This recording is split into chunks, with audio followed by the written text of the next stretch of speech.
أعوذ بالله من الشيطان الرجيم بسم الله الرحمن الرحيم إن أحسنتم أحسنتم لأنفسكم وإن أسأتم فلها فإذا جاء وعد الآخرة ليسوءوا وجوهكم وليدخلوا المسجد كما دخلوه أول مرة وَلِيُتَبِّرُوا مَا عَلَوْا تَتْبِيرًا ان اگر احسنتم تم نیکی کرو گے بھلائی کرو گے احسنتم تو نیکی کرو گے بھلائی کرو گے لِأَنفُسِكُمْ اپنے ہی فائدے کے لیے اپنی جانوں کے لیے وَإِنْ أَسَأْتُمْ اور اگر تم نے برائی کی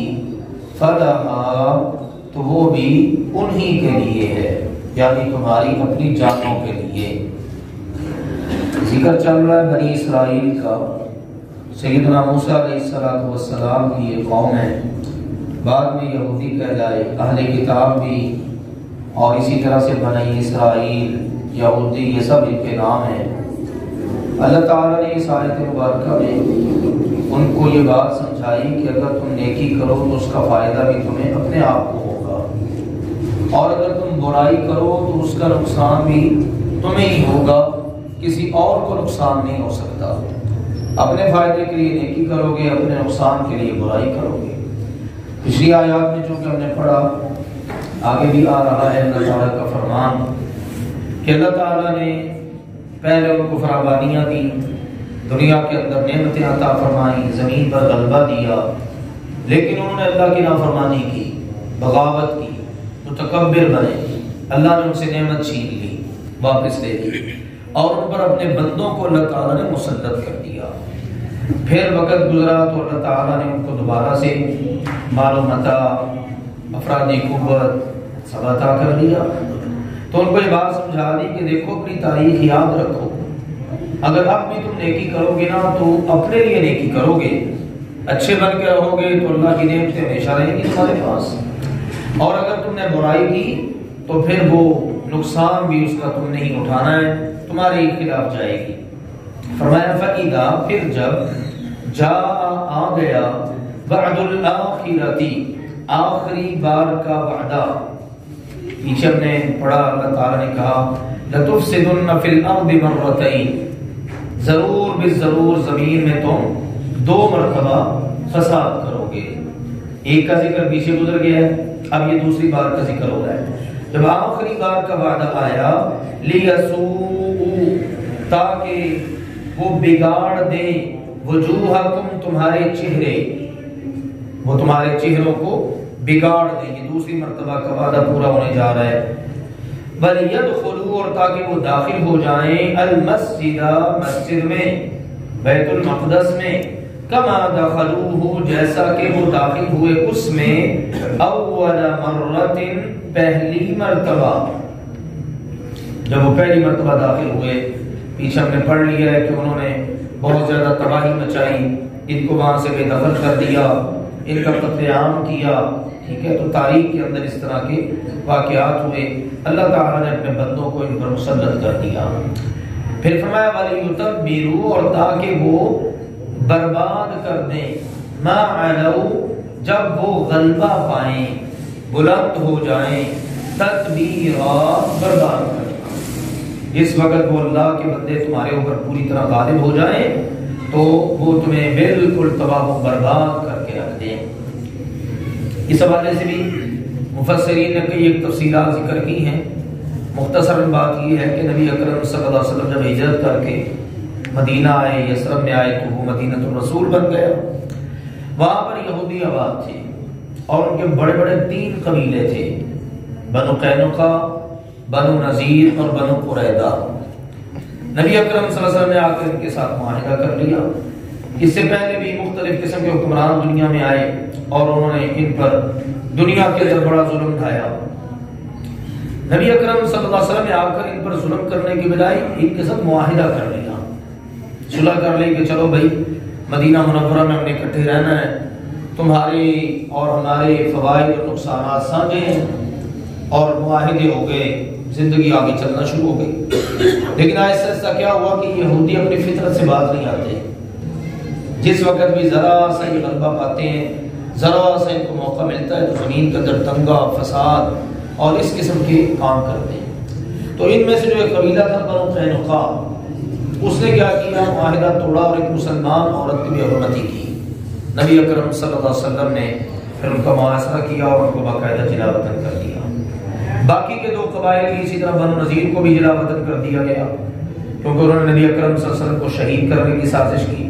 عبداللہ بن ابی نے مداخلت کی، منت سماجت کی، تو آپ نے ان کو نکال دیا کہ چلو ٹھیک ہے، ہم ان کو مارتے نہیں، قتل نہیں کرتے، قصاص نہیں لیتے، تو ان کو جلا وطن کر دیتے ہیں۔ بنو قریظہ جو تھے انہوں نے چونکہ عہد شکنی کی جس وقت غزوہ خندق ہوا، اس موقع پر تو نبی اکرم صلی اللہ علیہ وسلم نے باقاعدہ ان کا محاصرہ کیا۔ پھر اللہ کے حکم کے مطابق ان کے لڑنے والے جوانوں کو قتل کر دیا گیا، عورتوں بچوں کو قیدی بنا لیا گیا، مال سارا مال غنیمت بن گیا۔ تو یوں مدینہ منورہ سے ان کا خاتمہ ہو گیا۔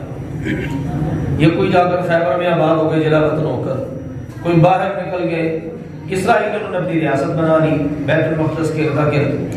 وہاں بھی سن 16 ہجری کو سیدنا عمر بن خطاب رضی اللہ تعالی عنہ نے جب فتوحات کرتے ہوئے پہنچے تو بیت المقدس کو فتح کیا، تو اس موقع پر یہ بھی فتح ہوا اور انہوں نے چابیاں سیدنا عمر رضی اللہ تعالی عنہ کو پیش کر دی۔ پھر تقریباً 2000 سال تک ان کا کہہ لو کہ تسلط ہی کوئی نہیں، کہاں سے ان کی تاریخ چلی اور کہاں تک جناب۔ پھر اللہ سبحانہ و تعالیٰ کی قدرت ہے کہ اللہ تعالیٰ نے ان کو دوبارہ سے میں غلبہ دے دیا۔ اب ان کا وہاں پر غلبہ ہے، لیکن یہ غلبہ رہے گا نہیں، کیونکہ نبی اکرم صلی اللہ علیہ وسلم نے اس حوالے سے نشاندہی فرما دی۔ آپ نے فرمایا لا تقوم الساعة حتى يقاتل المسلمون اليهود، قیامت قائم نہیں ہوگی حتیٰ کہ مسلمان یہودیوں سے لڑائی کریں گے، قتال ہوگا، جہاد ہوگا۔ فَيَقْتُلُهُمْ الْمُسْلِمُونَ، مسلمان ان کو قتل کریں گے، حتیٰ کہ یہودی چھپیں گے درختوں کے پیچھے، پتھروں کے پیچھے، پتھر اور درخت بھی بولیں گے یا مسلم یا عبداللہ، اے مسلمان، اے اللہ کے بندے، بال یہ میرے پیچھے ادھر یہ چھپا ہوا ہے، یہودی اس کو قتل کریں، مسلمان قتل کریں گے۔ فرمایا سوائے ایک درخت ہے جس کا نام ہے غرقد، یہ غرقد نامی درخت جو ہے نا، یہ یہودیوں کا درخت ہے، وہ ان کو چھپائے گا، باقی درخت بھی ان کو چھپانے کے لیے تیار نہیں ہوتے۔ اس قدر یہ اللہ تعالیٰ کے ہاں قابل نفرت یہ انسان ہے، یہ مخلوق ہے۔ اسی لیے اللہ تعالیٰ نے مسلمانوں کو سمجھایا، مسلمانوں لَتَجِدَنَّ أَشَدَّ النَّاسِ عَدَاوَةً لِلَّذِينَ آمَنُوا الْيَهُودُ، ایمان والوں کے روئے زمین پر جو سب سے سخت اور بدترین دشمن ہے نا، وہ یہودی ہے۔ تو یہاں پر اللہ تعالیٰ نے جو وضاحت کی کہ جب آخری بار کا وعدہ ہوا، اب اس کی وضاحت میں اگرچہ مفسرین نے، مورخین نے کافی باتیں لکھی ہیں، لیکن واللہ تعالی اعلم کہ وہ کون سا آخری وعدہ ہے۔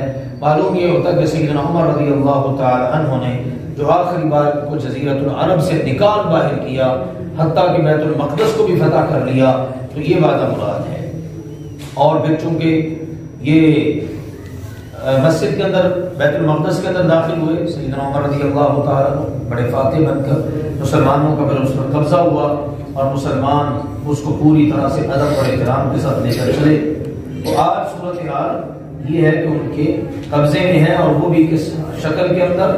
اللہ تعالیٰ نے جیسے کہا بِحَبْلٍ مِّنَ اللَّهِ وَحَبْلٍ مِّنَ النَّاسِ، یہ یا تو بچ سکتے ہیں اللہ تعالیٰ کی پناہ میں آ جائیں یا پھر لوگوں کی پناہ میں آ جائیں۔ آج یہودیوں نے عیسائیوں کا شیلٹر لے کر باقاعدہ فلسطین پر قبضہ کر رکھا ہے، بیت المقدس پر، لیکن اللہ سبحانہ و تعالیٰ کے وعدے اور نبی اکرم صلی اللہ علیہ وسلم کی پیشین گوئیاں بہرحال پوری ہونے والی ہیں۔ ارشاد فرمایا عسا، ممکن ہے، ربکم کہ تمہارا رب، ان یرحمکم کہ تم پر رحم فرمائے۔ آپ اندازہ کریں اللہ تعالیٰ کس قدر مہربان ہے، باوجود ان کی اس قدر سفاکیوں کے، ظلم و ستم کے، اللہ نے پھر بھی ان کے لیے راستہ کھلا رکھا ہے۔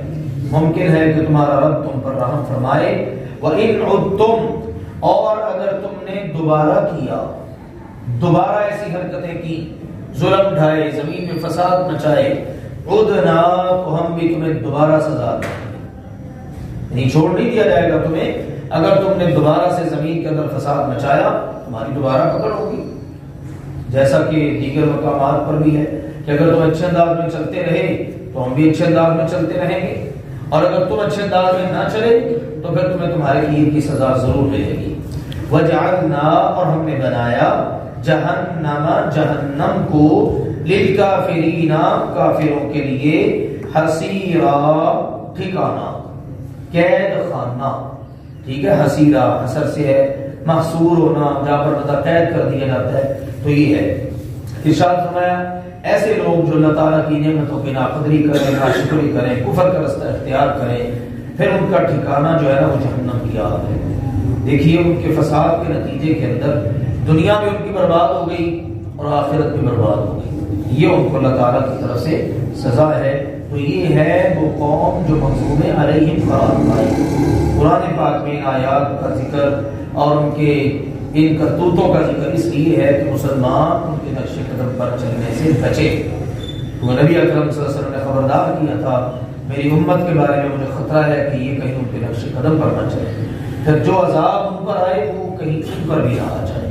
لہذا ان آیات کو پڑھ کر، ان چیزوں کو پڑھ کر ہمیں چاہیے کہ ہم ہر ایسے عمل سے بچیں کہ جو یہودیوں نے کیا اور اللہ تعالیٰ کو ناراض کیا، اللہ کے غصے کو دعوت دی. ان احسنتم لانفسکم، اگر تم نے نیکی کی تو یقیناً اپنے ہی فائدے کے لیے، اپنی جانوں کے لیے نیکی کی. وان اسأتم فلہا، اور اگر تم نے برائی کی تو اس کا نقصان بھی یقیناً تمہاری اپنی جانوں کو ہی ہوا. فاذا جاء وعد الآخرہ، پھر جب آخری وعدہ آیا، لیسوءوا وجوہکم، تاکہ وہ تمہارے چہروں کو بگاڑ دیں، ولیدخلوا المسجد، اور تاکہ مسجد میں داخل ہو جائیں، کما دخلوہ اول مرہ، جیسا کہ وہ اس میں پہلی بار داخل ہوئے، ولیتبروا ما علوا تتبیرا، اور تاکہ جب وہ غالب آئیں تو پوری طرح تباہ و برباد کر کے رکھ دیں. عسى ربكم ان يرحمكم، ممکن ہے کہ تمہارا رب تم پر رحم فرمائے. وَإِنْ عُدْتُمْ عُدْنَا، اور اگر تم نے دوبارہ کیا تو ہم بھی تمہیں دوبارہ سزا دیں گے. وَجَعَلْنَا جَهَنَّمَ لِلْكَافِرِينَ حَصِيرًا، اور ہم نے کافروں کے لیے جہنم کو قید خانہ بنا دیا ہے.